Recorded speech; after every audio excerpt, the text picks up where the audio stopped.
Today we have a new $300 challenger, the Hype 2 from The Audio, and they're quite good, but are they better than the Performer 8 and the Blissing 3s of the world? Well, let's just jump into it. Starting with the bass, The Audio has this new crossover they call the Impact Squared, and TLDR, the new design is basically supposed to imitate a real-life subwoofer speaker. Now, fancy naming aside, the subwoofer is actually very nice, or the sub bass is actually very nice. As advertised, it does enhance the overall texture, rumble, and impact of the low end without bloating the overall sound. It's not a bass headset, but the bass is resolving. It has that subwoofer rumbly effect, and I believe most people will find it to be very satisfying. Think of it as a direct upgrade to the Clinical Red, both in terms of bass definition as well as a step up in the overall technicalities. But the Hype 2 is a bit mid-bass shy, so a bit dry you could say. If you like a warmer signature or have a lot of songs with drums and just heavy low end, then try something like the Serial or Vulcan or even the Voodoo if you don't mind stepping down in overall technical performance. Mid-range wise, it's my favorite before the Studio 4s, which is saying a lot, and the Hype 2 is very clean, well separated with competitive technical performance at around $300. Vocals are at a normal standard distance, so in between forward like the Performer 8 and push back like the Blessing 3. It's overall a very smooth listening experience at mid-volume and scales decently well. You're not going to be able to blast these like the T or the EGL7, but it's not sharp sounding like the Blessing 3.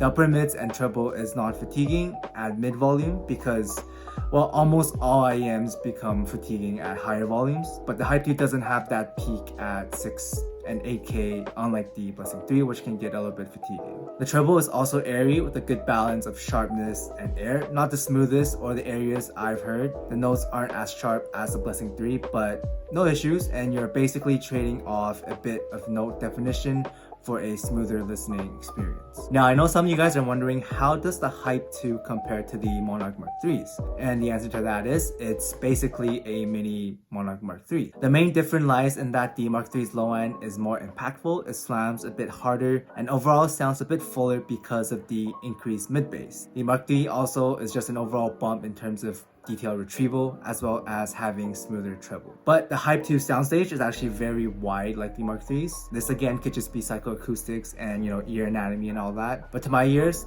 it has fantastic staging on a similar level like the EGO7M and the T2, just not as holographic but wider. Now, although the Hype 2 doesn't have the mid-range and vocal clarity of the Studio 4, which is still cleaner and has more forward and more detailed vocals, it's still the best all-rounder around $300, and value-wise, you can even make the argument that it's the best before the top. I think it's easily endgame for the average listener who isn't trying to find quote-unquote the best, IEM, and it's very close to the Zen's top, with the difference being that the top has better treble extension and detail. In other words, if the top was 85 to 90% compared to the Monarch Mark 3s, then the Hype 2 would be around 75 to 80%, which is really good. Now, as for some comparisons, the Performer 8 is going to have more detail and more forward vocals, but the imaging, staging, and the bass is going to be better on the Hype 2. I wouldn't grab either for vocals alone and ballads. That still goes to the T2, but if your library consists a lot of hip-hop, EDM, R&B, pop, then I would grab the Hype 2 since it's a better all-rounder. As for the Blessing 3, even though it has the best resolution or no clarity at its price, it just lacks the low end, overall engagement, as well as just sounding a bit light. The only instance where I see the Blessing 3 being a good offering is if you're looking for a neutral price signature and if you value resolution the most,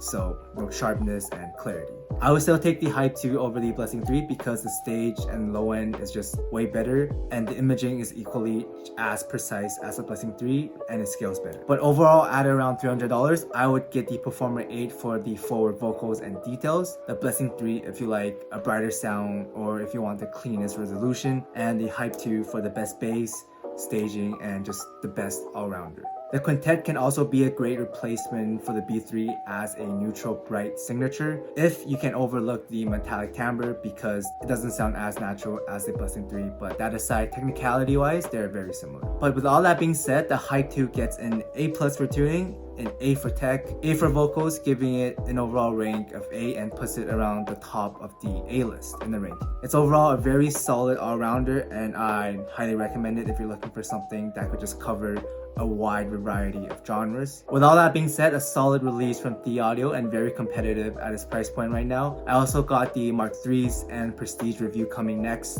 but that's all for today. Thanks for watching, guys, and I'll see everyone soon.